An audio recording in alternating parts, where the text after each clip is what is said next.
In today's video, I'm going to teach you how to connect your account with Google Drive on WPS Office app. Connecting your Google Drive to WPS Office is a convenient way to access your documents anytime and keep everything synced across your devices. First, make sure that your WPS Office app is updated to the latest version. Open your App Store and search for WPS Office. Then check if there's an update available. If it's already up to date, simply open the app. Before proceeding, ensure that you are logged into your WPS Office account, as this is necessary for connecting any cloud storage services.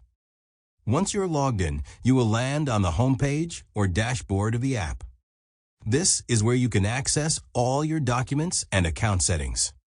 From the homepage, locate and tap the Files button. This section manages all your local and cloud-based files. After opening the File section, scroll down until you see Google Drive. Tap on it to start the connection process.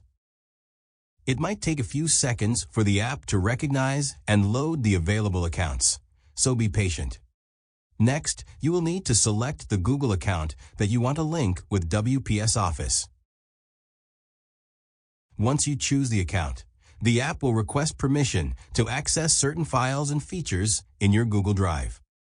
Review the permissions carefully, and if you are comfortable with them, tap the Continue button. This step is essential because it allows WPS Office to read and save documents directly to your Google Drive. After completing these steps, your Google Drive account will be successfully connected to WPS Office. You can now access your documents directly from the app, edit them, and have all changes automatically saved to the cloud. This makes managing your files much easier and ensures that your work is always backed up.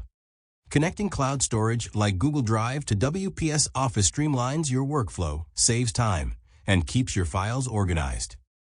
If you found this video helpful, let me know in the comments, give it a like, subscribe to the channel, and don't forget to hit the notification bell.